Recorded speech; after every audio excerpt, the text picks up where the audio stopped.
2 years after first contact, the Liberation Fleet arrived at the Veltharian homeworld. 300 ships filled the space around the ancient planet. Humans, Keth-Hai, Morden, Ziltaki, and 14 other freed species, all flying together under a banner of freedom. Admiral Han Tae-jin stood on the bridge of the flagship Earth's Promise, looking at the planet that had ruled the galaxy for 4 centuries. The world was beautiful, covered in purple oceans and golden continents, surrounded by massive orbital stations and defense platforms. "Admiral," reported Captain Na Sung-min from his position at Tactical, "we're detecting over 1,000 defensive installations and 500 warships protecting the planet." "Any response from the surface?" Han asked. Communications Officer Park Ji-min looked up from her station. "Sir, we're receiving a transmission from Supreme War Commander Thalzek himself. Put him through to all ships." The main screen filled with the image of the Veltharian leader. He was ancient even by alien standards. His stone-like skin marked with the scars of countless battles. His 6 eyes looked tired and defeated. "Human Admiral," Thalzek said, his voice translated by the ship's computers. "I am Supreme War Commander Thalzek, ruler of the Veltharian Empire. I wish to discuss terms of peace." This was the moment everyone had been waiting for. The aliens who had demanded humanity's surrender 2 years ago were now asking to negotiate. "I am Admiral Han Tae-jin of the Human Liberation Fleet," Han replied. "We're listening to your terms. We propose a ceasefire. The Empire will withdraw from all contested systems. Your species and your allies may keep the worlds you have liberated. In return, you will not attack Veltharian space." Han looked around the bridge at his mixed crew. Humans worked alongside freed aliens, all of them united by their shared struggle for freedom. "That's not acceptable, Supreme War Commander," Han said calmly. Thalzek's eyes widened in surprise. "Not acceptable? We are offering you dozens of star systems. Your species would become one of the great powers of the galaxy." "We didn't fight this war to become conquerors," Han replied. "We fought it to end slavery completely." On the planet's surface, Thalzek sat in his command center, surrounded by his remaining military leaders. For 400 years, the Veltharian Empire had never faced anyone who refused their peace terms. "They want complete surrender," reported War Prime Velnash, who had become Thalzek's closest advisor. "Nothing less will satisfy them. Complete surrender means the end of Veltharian civilization," said Fleet Commander Zektar. "Our people will become slaves to these humans and their allies." But Velnash shook his head. "I've been studying the humans for 2 years. They don't make slaves. Every species they've liberated has been given their freedom, their own governments, their own fleets. They seek to free others, not to enslave them." Thalzek looked at the reports from across the galaxy. System after system had fallen to the liberation forces. But the humans hadn't destroyed captured worlds or enslaved their populations. Instead, they had helped rebuild and establish free governments. "What kind of species fights a war just to give freedom to others?" he asked. Back on the human flagship, President Yoon's voice came through on a secured channel from Earth. "Admiral Han, the Global Council has reached a decision. You are authorized to accept nothing less than complete liberation of all enslaved species." "Understood, Mr. President," Han replied. "What about the Veltharians themselves? If they surrender completely and agree to end slavery throughout their territory, they will be offered the same freedom we've given to every other species. But if they continue to resist—" "Yes, sir. I understand completely." Han opened a new channel to the planet's surface. "Supreme War Commander Thalzek, these are our final terms. Complete surrender of all Veltharian military forces. Immediate freedom for all enslaved species. Dismantling of all slave facilities and labor camps. In return, your people will be granted the same rights and freedoms as every other species in the galaxy." Thalzek stared at the human admiral on his screen. "You would grant us freedom after we enslaved billions of beings for centuries?" "We believe in justice, not revenge," Han said simply. "But we also believe in consequences. Your military will be disbanded. Your empire will end, but your people will live free. And if we refuse these terms—" Han's expression grew hard. "Then we will take your freedom by force, just as you took it from others for so long." The transmission ended. In his command center, Thalzek looked around at his advisors. These were beings who had known only conquest and domination for their entire lives. "What do you recommend?" he asked. War Prime Velnash spoke first. Supreme Commander, we cannot win this war. The humans have united every enslaved species against us. Even if we destroyed their fleet today, a dozen more would take its place. Fleet Commander Zektar nodded reluctantly. Our own forces are exhausted. Many of our ships are crewed by beings who no longer believe in the Empire. We have already lost this war. Then we surrender? Thalzek asked. We surrender, Velnash confirmed. But perhaps this is not a defeat. Perhaps this is liberation for us as well. Thalzek considered this carefully. The Veltharian Empire had been built on fear and violence. Even his own people lived in terror of the military hierarchy. Maybe freedom was better than empire. Open a channel to the human fleet, he ordered. Back on the Earth's promise, Admiral Han received the final transmission from the Veltharian homeworld. Human Admiral, Thalzek said, and for the first time his voice carried no arrogance or threat. The Veltharian Empire surrenders unconditionally. We accept your terms. A cheer went up from the bridge crew, humans and aliens celebrating together. But Admiral Han remained serious. Supreme War Commander, your surrender is accepted. But understand, this is not just the end of a war. This is the beginning of a new era for the entire galaxy. Over the following months, the work of liberation continued. Human teams working with freed aliens dismantled slave camps on 1,000 worlds. Species that had been enslaved for centuries learned to govern themselves again. Dr. Kang Yujin established the Galactic Freedom Institute, dedicated to helping formerly enslaved species rebuild their civilizations. She worked closely with Keth-Hai scientist Velthosk and Morden philosopher Krenhai. The psychological damage from centuries of slavery will take generations to heal, Kang explained to the Galactic Liberation Council. But every species has the right to try. On the former Veltharian capital, Supreme War Commander Thalzek met with President Yoon, who had traveled from Earth for the signing of the final peace treaty. I must ask, Thalzek said as they walked through the city, why did your species fight so hard for beings you had never met before? Yoon looked at the mixed crowds in the streets, humans, Veltharians, and dozens of other species all moving freely together.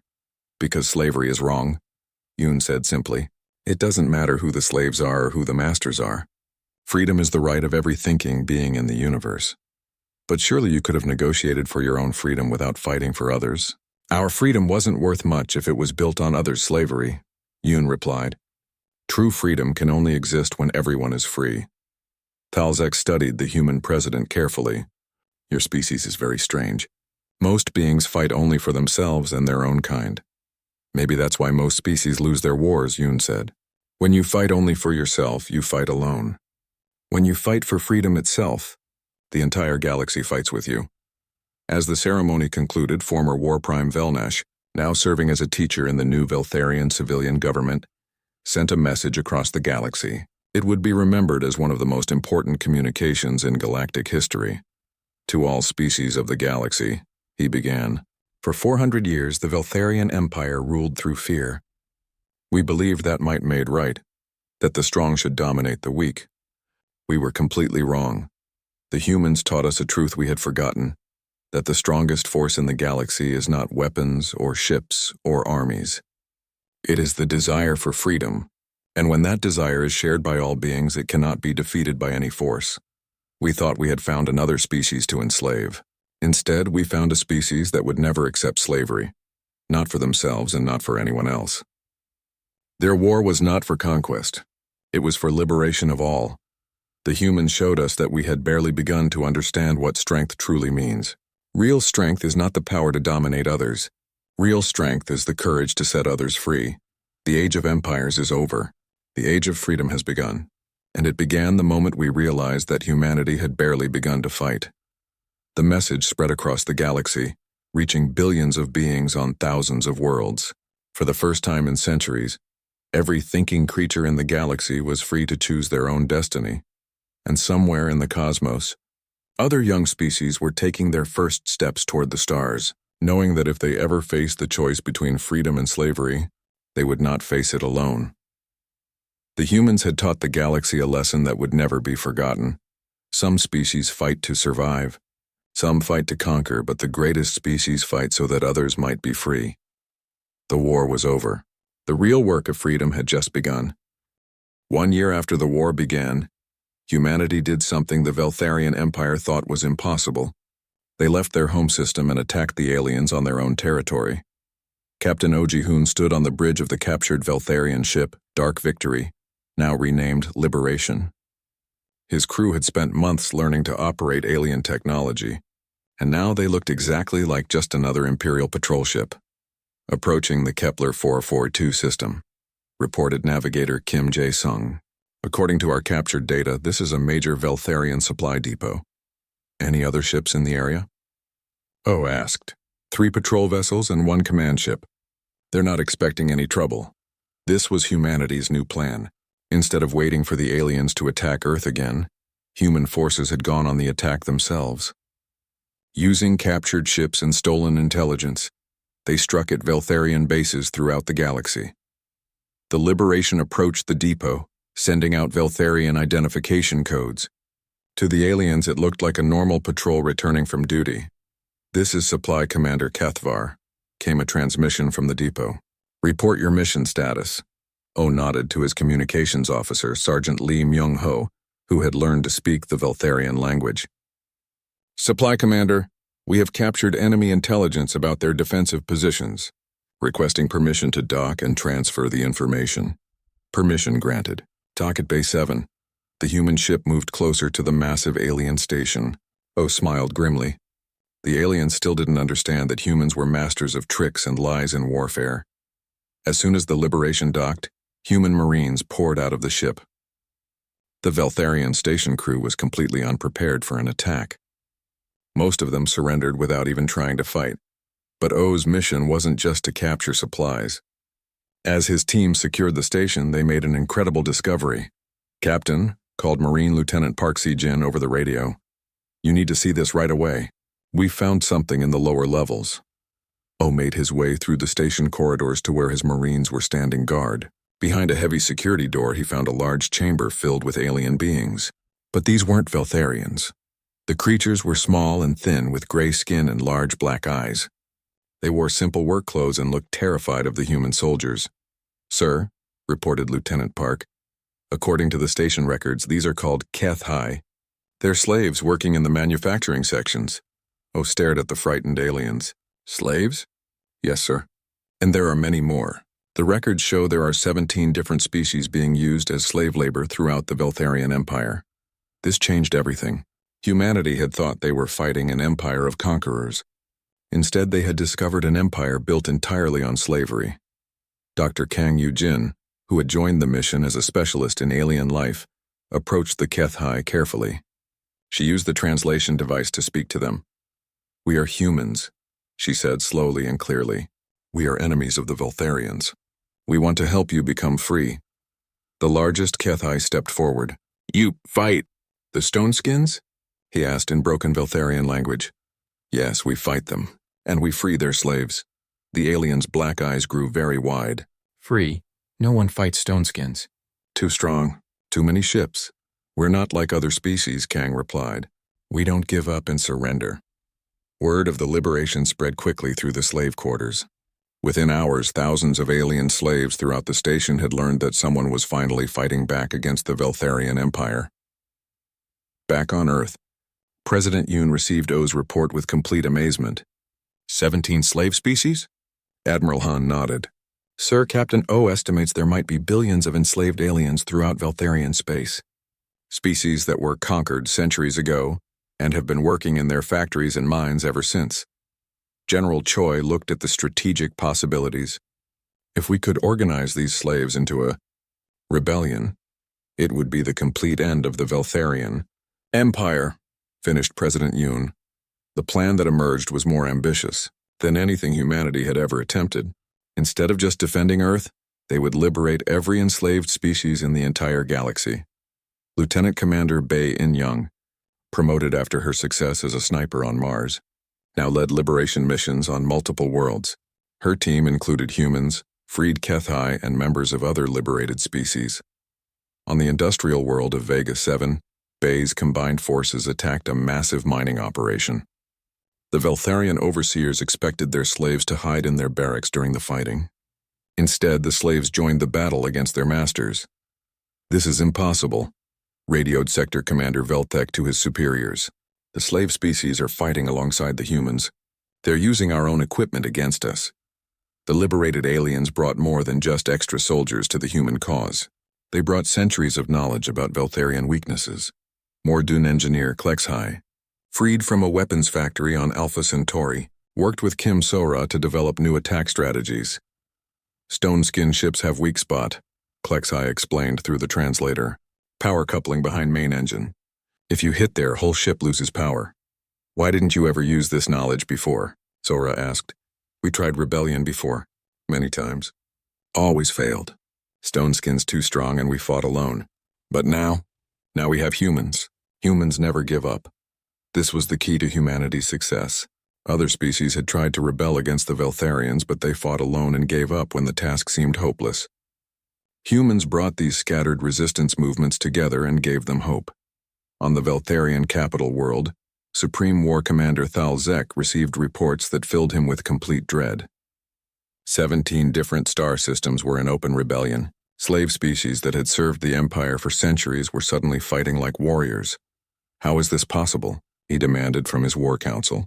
The Kethai have been peaceful slaves for 300 years. The Morden have never shown any aggression. The Ziltaki are naturally quiet and obedient. How are they all suddenly fighting us? War Prime Velnash, recalled from the front lines for consultation, provided the answer. The humans, Supreme Commander. They're not just fighting us, they're teaching others how to fight us, teaching them what? The humans share their fighting methods, their weapons, their technology. When they capture one of our ships, they don't keep it for themselves. They give it to freed slaves and teach them how to use it against us. Thalzek studied the battle reports carefully. Human forces were now operating in 12 different star systems. But more disturbing was the fact that each liberated world became a base for further liberation efforts. They're not trying to build their own empire, he realized with horror. They're trying to completely destroy ours. Fleet Commander Zektar appeared on the communication screen from his position near Earth. Supreme Commander, the humans have left their home system almost undefended. This is our chance to destroy their homeworld. But Thalzek shook his head. It doesn't matter if we destroy Earth now. The humans have already spread their rebellion across the galaxy. Even if we kill every human alive, the other species will continue fighting. This was humanity's greatest victory. Not the battles they won, but the hope they gave to species that had forgotten how to hope. On the former slave world of Ross 128, the Ziltaki leader, Henthara, met with human Admiral Parkite to plan the liberation of the core worlds. Your species has given mine something we thought was lost forever, Henthara said through the translator. What's that? Park asked. The belief that freedom is actually possible. Park nodded. Freedom isn't something that's given to you. It's something you have to take for yourself. And we're going to take it from the Veltharians, system by system, world by world. The war had changed from a simple invasion to a galaxy-wide revolution. The Veltharian Empire, which had ruled through fear for 400 years, suddenly faced enemies on every front.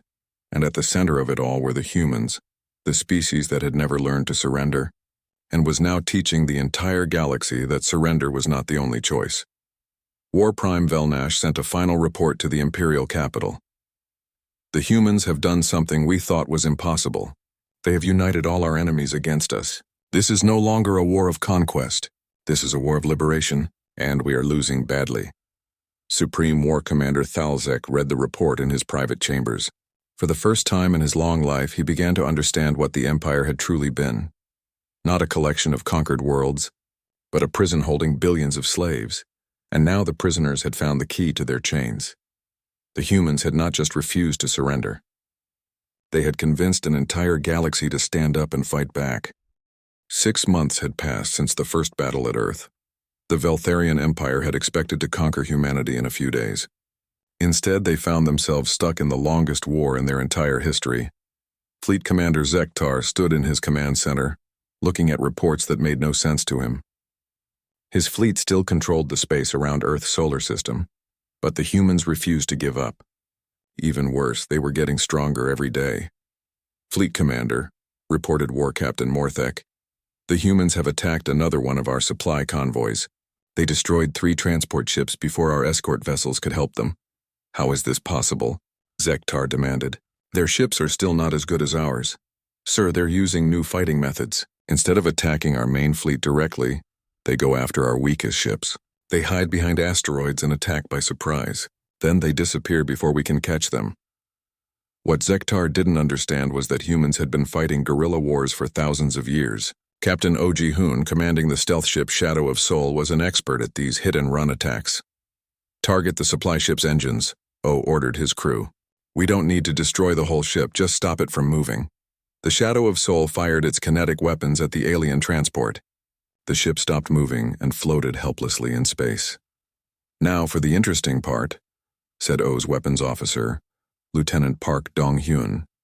The human ship moved close to the disabled alien vessel. Instead of destroying it completely, they used magnetic hooks to attach to its hull. A team of Marines, led by Sergeant Kim Min-ho, cut their way inside the enemy ship. The alien crew surrendered immediately. They had never been boarded by enemy forces before. In their culture, losing your ship meant you were supposed to die. They couldn't understand why the humans kept them alive as prisoners.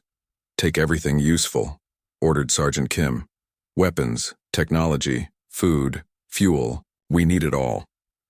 This was another thing the aliens couldn't understand. When humans captured enemy supplies, they used them for their own forces. The Veltharians thought it was dishonorable to use enemy equipment. Back on Earth, Chief Technology Officer Kim So-ra worked in a laboratory filled with captured alien technology.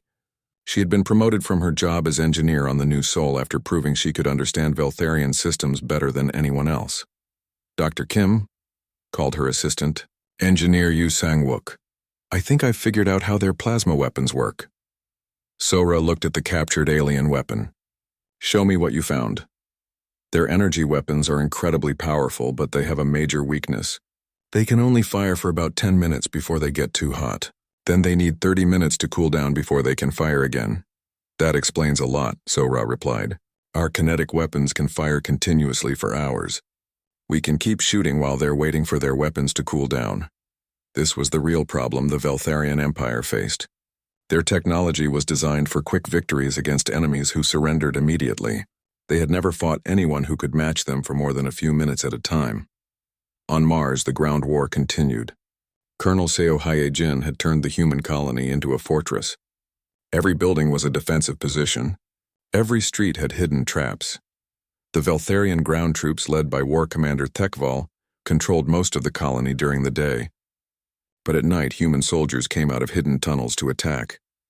"This is impossible," Tekval reported to his ship. "We control the surface, but the humans control everything underground.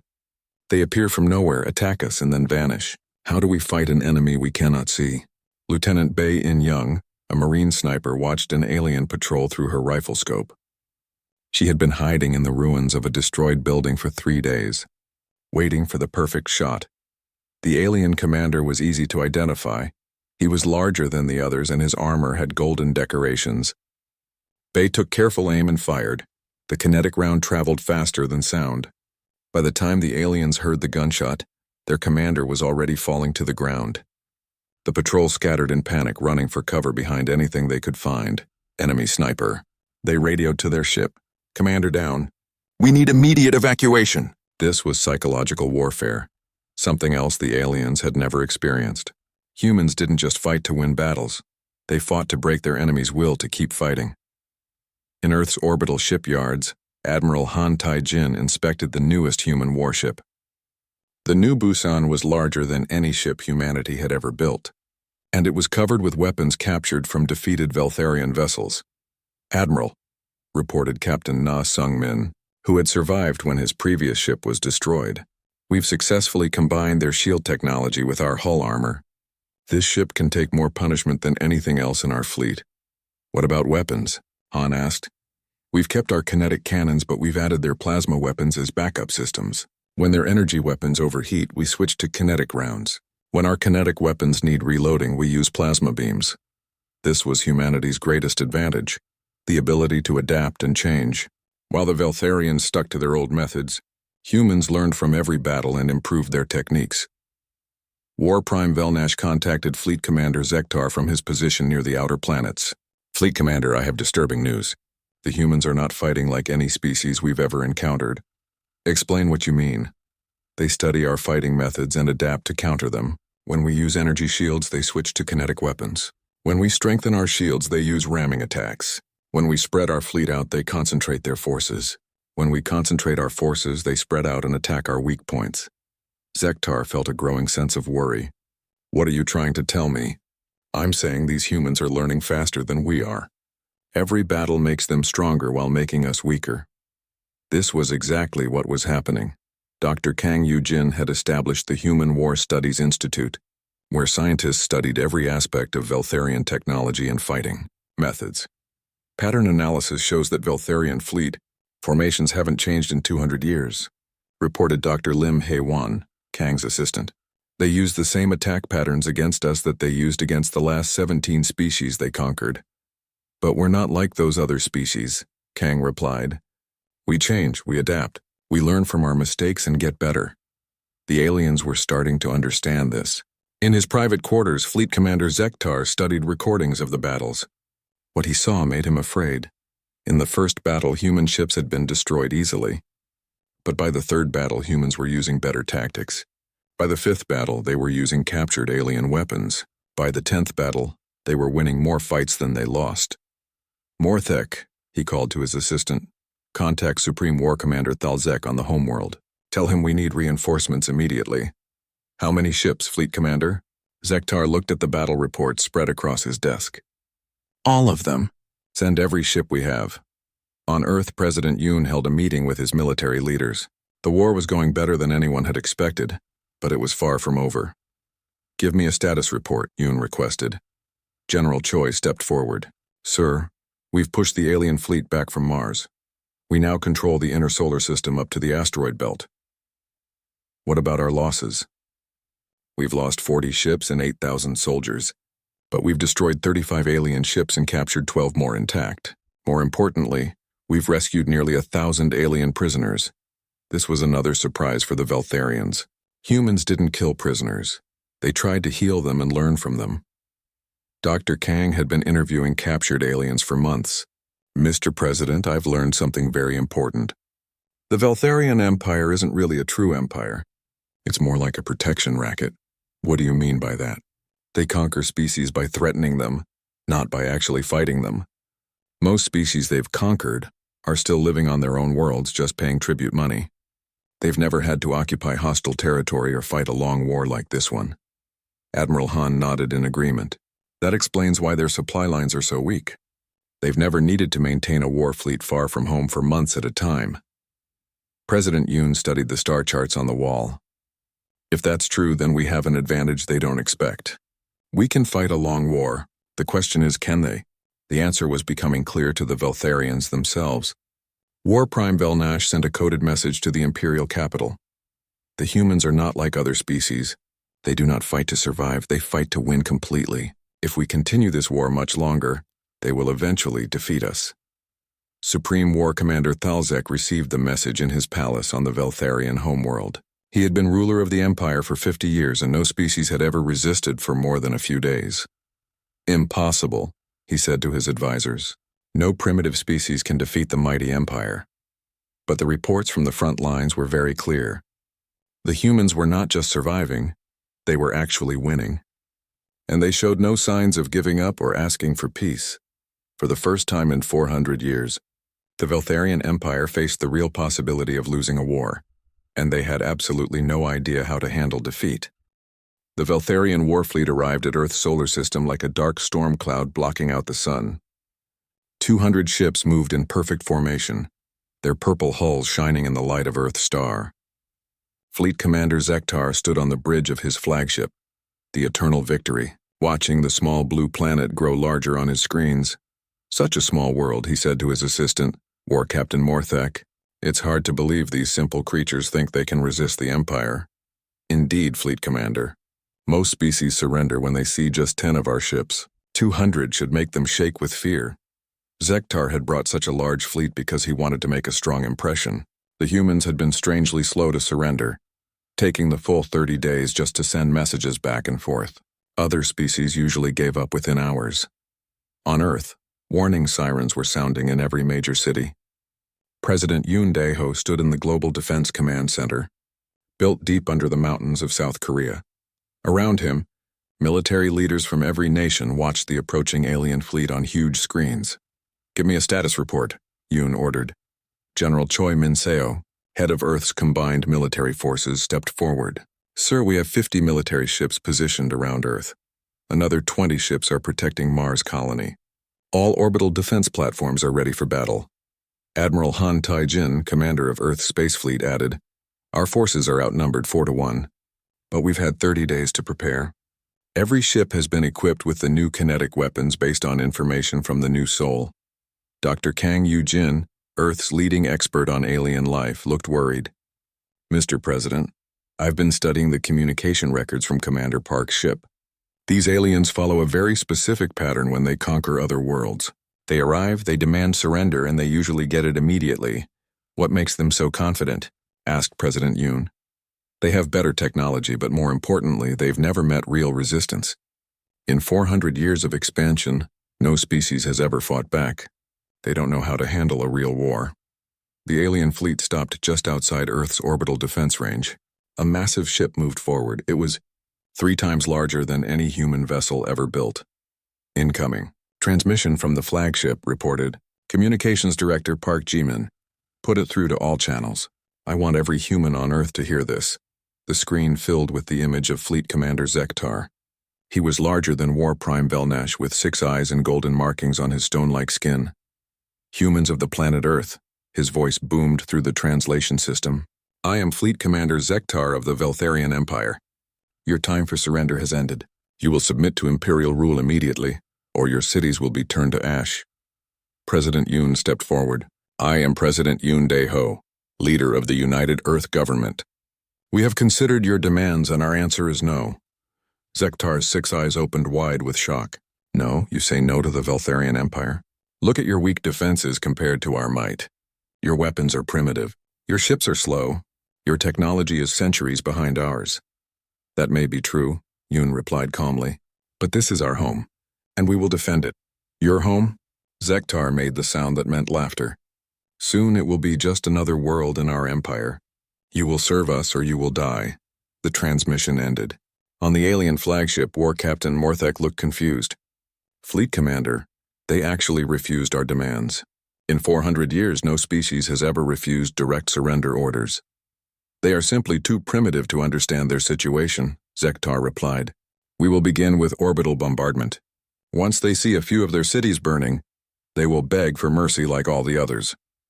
But as the Veltharian ships moved into attack formation, something unexpected happened. The human ships didn't retreat to hide behind their planet. Instead, they moved forward to meet the aliens in battle. Admiral Han Tae-jin stood on the bridge of the battleship Sol's Pride. "All ships, this is Admiral Han. Today we make history. Today we show the galaxy that humanity will not bow to any empire." The first battle began near Earth's moon. Captain Na Sung-min commanded the cruiser Busan, one of the smaller human ships. His vessel was surrounded by 3 alien ships, each one larger and more powerful than his own. "Sir, they're charging their plasma weapons," reported his weapons officer. "Let them fire first," Na ordered. "I want to see exactly what we're dealing with." The alien weapons fired bright streams of energy at the Busan. The ship's shields absorbed most of the damage, but the hull still took several direct hits. "Interesting," said Na's tactical officer. "Their weapons are very powerful, but they fire in predictable patterns, and they seem to overheat quickly after firing. Return fire with kinetic rounds."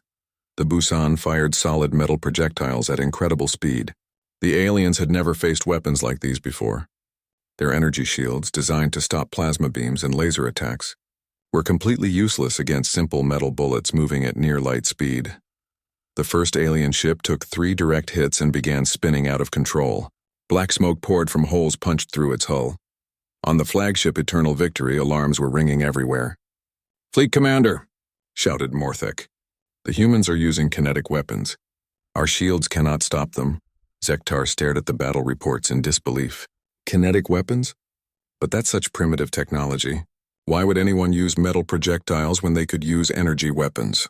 What Zektar didn't understand was that humans had spent thousands of years perfecting the art of punching holes through armor.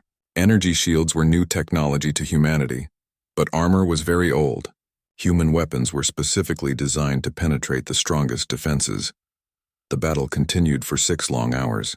The aliens had better shields, faster ships, and more powerful engines.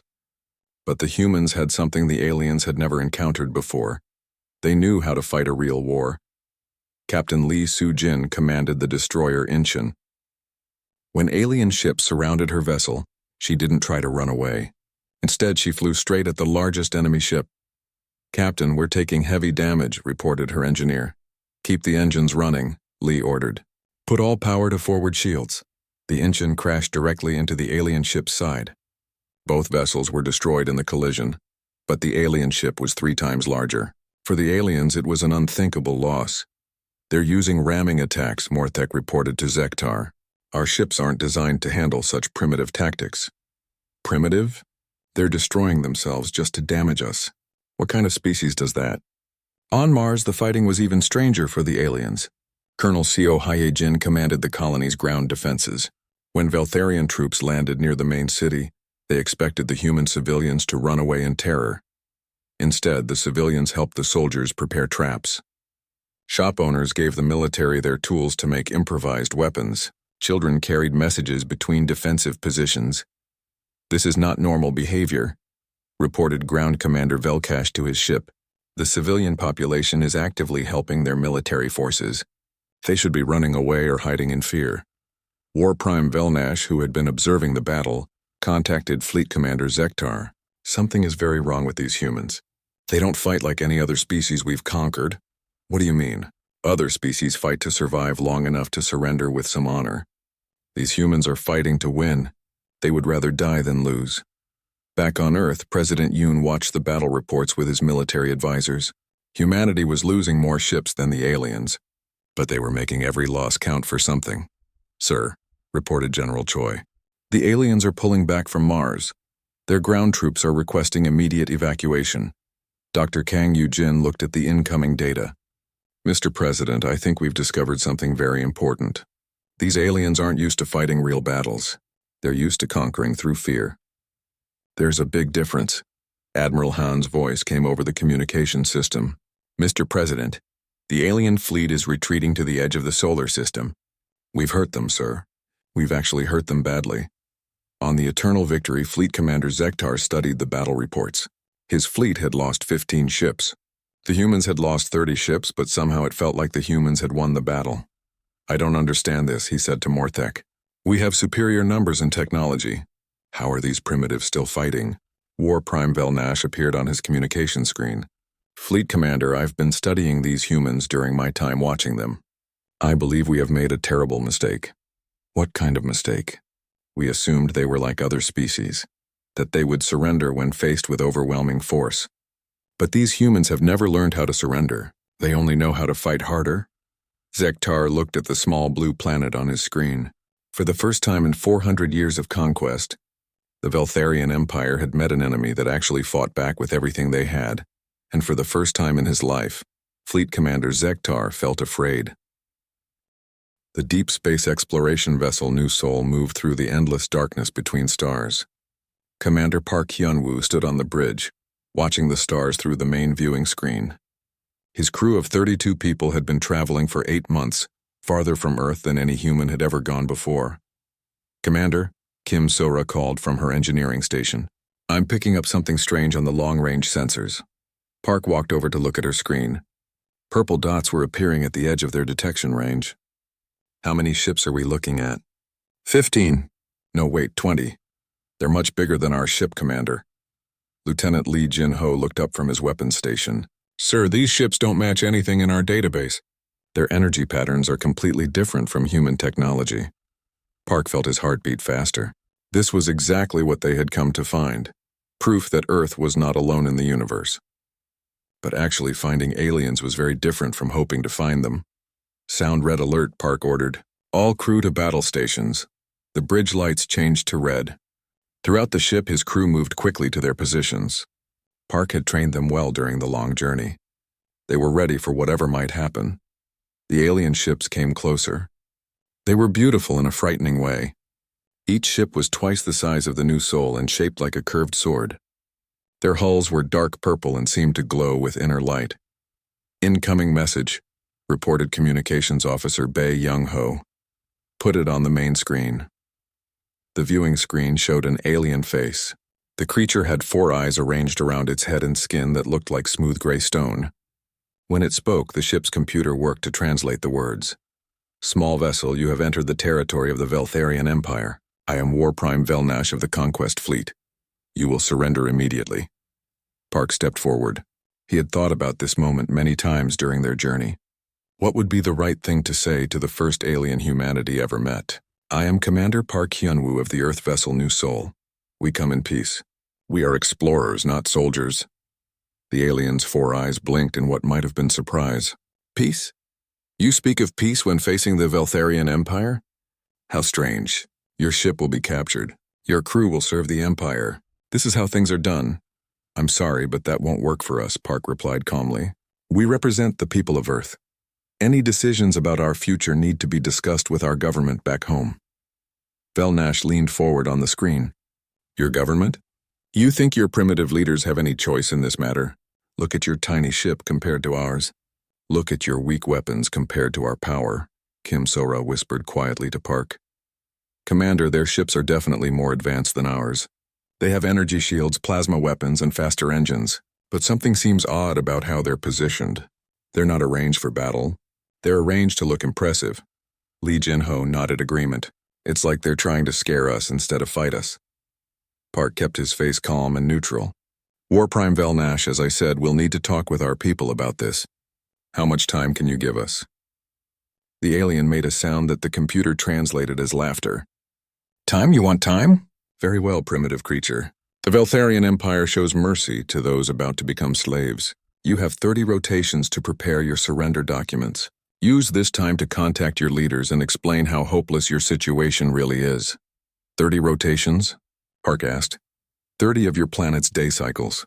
We have studied your world from a distance. We know your weaknesses. 30 days should be enough time for even your slow minds to understand that fighting us is impossible. The transmission ended. The alien ships moved into a loose circle around the New Seoul, but they didn't attack. They simply waited and watched. Park turned to his crew. Jin-ho, what do you think about our military situation? Their ships are clearly superior to ours, Commander. But there's something strange here. They have 20 ships to our 1, but they're not acting like they're in a real battle. They're acting like they've already won. Sora, can we get a message back to Earth? Yes, Commander. It will take 4 days for our message to reach Earth and another 4 days to get a reply. But we can send everything we've learned about these aliens. Park nodded. Do it. Send all the information. Ship designs, weapon signatures, language patterns, everything. Include my personal recommendation that Earth should prepare for the possibility of war. Commander? Asked Bae Young-ho. Do you really think they'll attack Earth? Park looked at the alien ships on the viewing screen. I think they expect us to give up without a fight. The WarPrime seemed very surprised that we didn't immediately surrender. That's what bothers me, said Kim Sora. Their whole approach seems designed to frighten other species into giving up quickly. But what happens when they meet a species that doesn't scare easily? Lee Jin-ho checked his weapon systems again. Commander, I've been watching their ship movements. They're confident, maybe too confident. They're not even keeping proper defensive positions. Over the next few days, the crew of the New Seoul watched and learned. The alien ships took turns patrolling around them, but never with more than a few ships at a time. Their crews seemed relaxed, almost bored with the whole situation. It's like they've done this exact same thing many times before, observed Kim Sora. They have a standard routine for conquering other species. Park spent long hours in his quarters, writing detailed reports for Earth. He tried to describe not just what the aliens had said, but how they had behaved. The Veltharians seemed to expect immediate surrender from everyone they met. They were genuinely puzzled by any kind of resistance. On the 5th day, they received Earth's reply. President Yoon Dae-ho's message was short and very clear. Do not surrender under any circumstances. Help is coming. Learn everything you can about the enemy. WarPrime Velnash contacted them again on the 10th day. Have your primitive leaders prepared their surrender documents yet? We're still discussing the situation, Park replied. These decisions take time for our people. The alien's 4 eyes narrowed with annoyance. Time? You have already been given great mercy. Most species surrender immediately when they see our superior power. We're not like most species, Park said simply. After the transmission ended, Lee Jin-ho shook his head. Commander, I don't think they understand us at all. They keep expecting us to act exactly like other aliens they've conquered. That might be our biggest advantage, Park replied. They're not prepared for a species that refuses to surrender. Kim So-ra looked up from her detailed analysis. Commander, I've been studying their technology carefully. It's definitely advanced, but it seems designed for overwhelming weaker enemies very quickly. I'm not sure how well it would work in a long battle against an opponent that actually fights back. Park smiled grimly. Then let's hope humanity is ready to give them that long fight. As the days passed, the crew of the New Soul continued studying their captors. They learned that the Veltharian Empire had conquered 17 different star systems. They learned that most species surrendered within just a few hours of first contact, but they also learned something more important. The Veltharians had never actually fought a real war. They had never faced an enemy that refused to give up and kept fighting back. Park wondered, what would happen when these aliens finally came face to face with humanity, a species that had been fighting wars for thousands of years and had never learned the meaning of surrender?